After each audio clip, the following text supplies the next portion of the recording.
It's ended up being sunny today, so the lights in the background aren't going to show as well. Actually, if I've moved it slightly that way, that's better. Hey guys, welcome back to, I keep looking at the monitor instead of the camera. I do apologize. I'm just going to flip this down and now I can concentrate fully. Hey guys, welcome back to another video, another DJI Air 3 video, and this week we're going to be looking at the Panorama function and workflow and what it has to offer.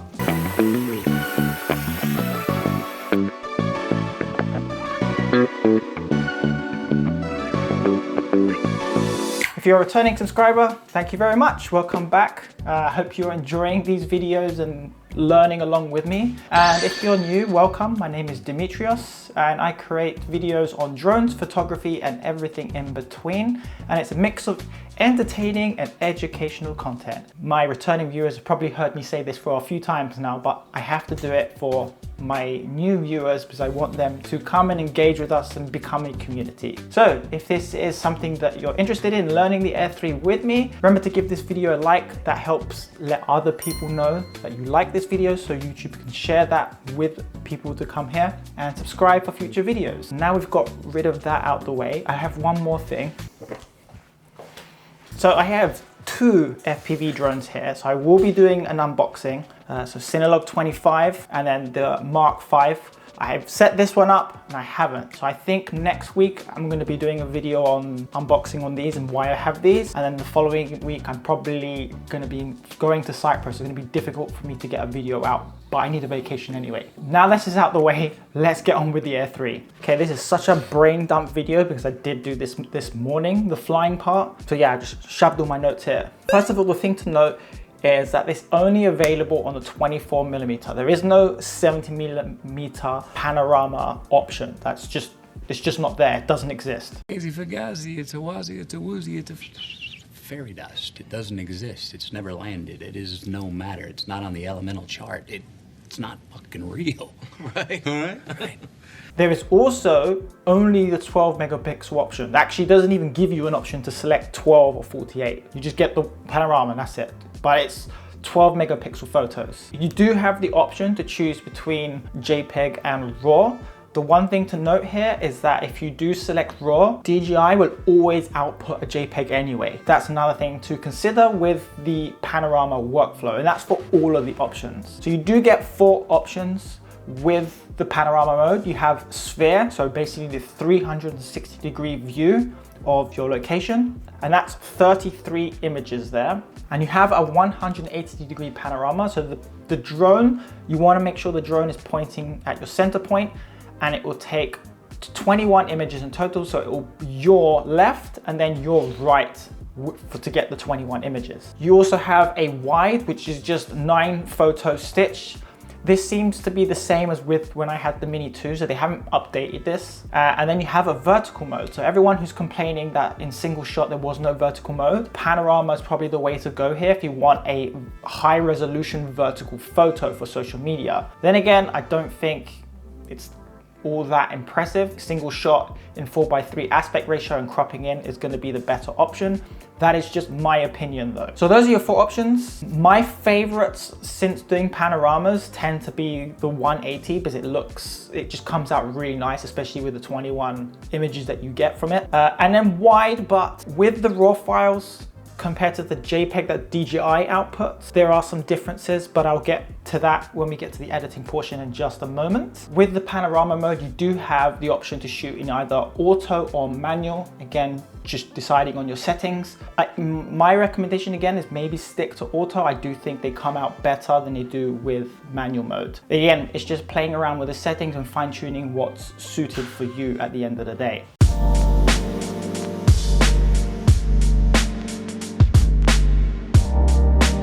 Now, when it comes to exporting your files, what do you get? So when you load your SD card into your Mac or PC, you will see 2 folders, one for panoramas, and these will be all your raw files and individual. So depending on the type of panorama that you've shot, they will be in different folders and all the individual images within that. You also have DJI's output JPEG files, which will be in the photos folder. This will sound confusing, but you'll see from the screen recordings that I have, it's actually not that complicated. You might want to keep those because sometimes the DJI's output files tend to be a little bit better than when it comes to stitching. It can be complicated and resource intensive. So if you don't have a high spec computer, stitching images can take an age. And this is something I learned when I had my old MacBook, 2015 MacBook. It took me almost hours just to stitch photos, let alone anything else. So in this video, we're going to be specifically looking at Lightroom stitching photos and another software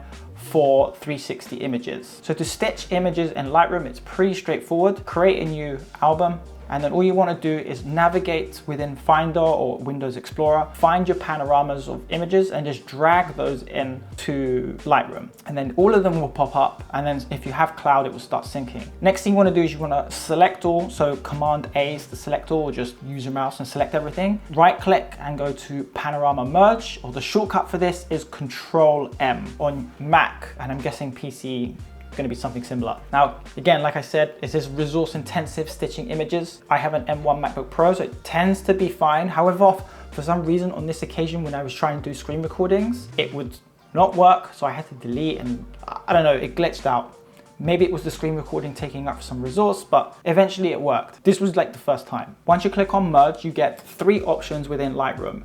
Now you get a spherical, cylindrical, and perspective. Now spherical seems to work the best for every type of stitch panorama, other than the 360s, of course. Cylindrical sometimes doesn't work because of the perspective. And then you have perspective, which just doesn't work at all. It used to work on my DJI Mini 2. They were okay. You also have the option for a boundary wrap. I don't really use this feature. I don't think it makes much difference. There is a box here that says fill edges. Again, I don't use this feature because I don't like what it does. It's almost like a generative fill, but it doesn't do it well. Essentially, it's just like duplicating the edges and then just mimicking them in the gaps, and then it just doesn't look right. So yeah, if someone's pixel peeping, they will see in the corner of the image that it's duplicating and it's just messing up the photo completely. So I stay clear of this. I would rather just auto crop and crop in. I normally switch between spherical and cylindrical depending on the panorama. Hit merge and just give it a moment. Now what Lightroom does here is it does keep the original files, but then just gives you the preview thumbnail for the stitched image. Now if you want to save space on your computer and in the cloud, I personally delete the other images and just keep the stitched image within Lightroom. However, that doesn't mean I've deleted my files. I keep my panorama individual images within Finder in a separate location on my NAS. And that way, if I ever have to go back and redo everything, I have them there, but it's not taking space in my Lightroom. That's just the tip that I do, that's just my workflow. The 180 degree and the vertical panoramas are pretty straightforward when it comes to stitching. There's not much distortion, everything looks fine. Now with the wide panorama stitching within Lightroom, it has a unique look compared to DJI's output, which is a flat plane view. If you can see the difference between the DJI's JPEG stitched image versus your raw stitched image, it has like this curvature effect. It can look all right sometimes depending how you want to display your image on social media or what your use case is, but it's not the same. There is a workflow to get a similar effect to DJI's, but I don't think it's as perfect. I don't know, I don't use Photoshop to stitch my images. I have a cracked version of Photoshop. There, I said it. So I just use Lightroom for everything. But this is why I prefer 180 over wide. Now you could try and fixing this by dragging the distortion slider all the way up, but you still have some curvature. But it's just something to note that when you use the wide in Lightroom stitching, you have this curb effect. Whether you like that or not, it's totally up to you.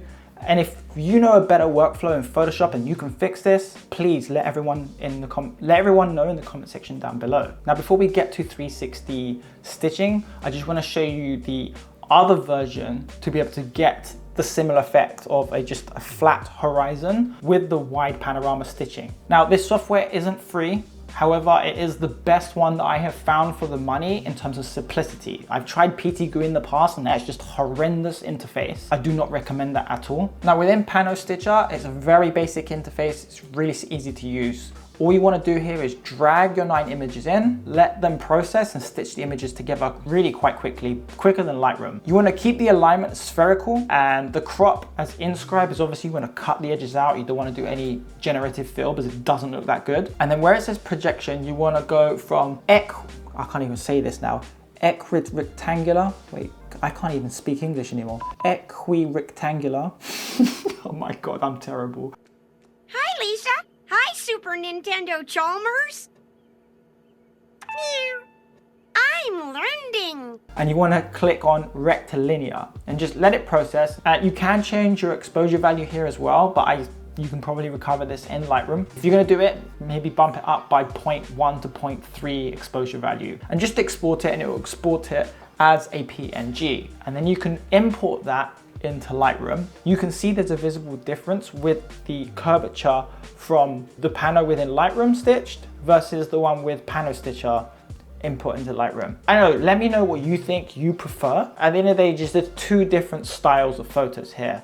One is more artistic, the other one's more correct. I don't know, it's difficult to tell which one I like. You can see the buildings aren't that straight actually. If you zoom in, one of the buildings is like leaning to one side, which isn't correct. And if I scroll all the way down and use the geometry feature to do auto, yeah, it just completely messes up the photo. It's not for me. So yeah, I'll leave that up to you which one you prefer, but this is why I don't like the wide as much as the 180. The 180 just looks way better. Get that full picture view, no weird geometry issues with the stitching output. Now let's move on to 360-degree photos. People like to upload these to Facebook or other platforms like 360 Memento is another one where you can view these images of an area, which is pretty cool. And they do have some use cases in professional scenarios like construction mapping, where you could see an updated part of a project to hand over to subtrades, for instance. Now the main problem with stitching these types of photos is the zenith and the nadir. The zenith is like the very, very top portion of the sphere, and the nadir is the very, very bottom of the sphere. So when you look at the stitched images regularly within your preview, more so the bottom than the top, because the top's the sky, you will see like the image is really squished at the bottom, which is why you can't really stitch a 360 photo in Lightroom. It just doesn't have that function. It just doesn't work. This is why I use Pano Stitcher, and it works really smooth and it does a really good job of it.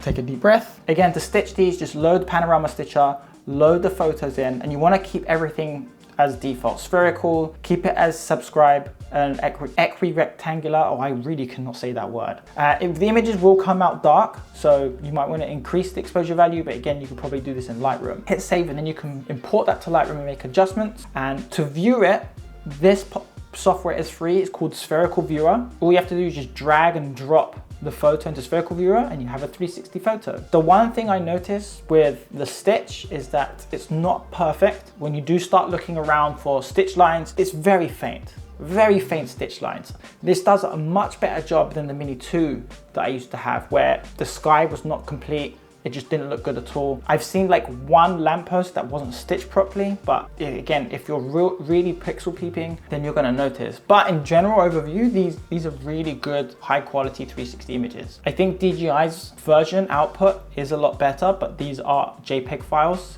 But if you're sharing on social media and you need something quick, JPEG's the way to go. Unless you're an expert at fine tuning and getting rid of all the stitch lines, likely in Photoshop, then yeah, you're gonna like these. But again, I don't have much of a use case for 360 images, which is why I don't shoot them that much. You can't view 360 images on Instagram. You can on Facebook, but I don't have that. I think that covers everything with the panoramas. There was a lot there to take in, I get that. Let me know your thoughts and what you prefer out of the panorama options. Is there anything else that you would like to know? What platforms do you use to stitch your images, whether it's 360, 180, wide or vertical? I'm guessing a lot of people would like the vertical one for social media, but it's a lot of work. Shoot a single shot 4:3 and crop in. So long as you frame it properly, you'll be good. Another thing to take into account is space. shooting panoramas, especially if you're shooting a RAW, you're gonna have all these files now and they're just gonna take up way more space. Wow, did I just actually film this video within the allotted time with no distractions? It's a miracle. Probably can actually enjoy my weekend now. Thanks very much for watching. If you found it useful, remember to give it a like because it tells other people that you enjoyed this. And remember, next week we're gonna be covering an unboxing video and just why I bought the Mark V. I still have to set this up. So yeah, I'm currently waiting for some 3D parts, but I'll explain that in the next video. See you in the next one. Peace.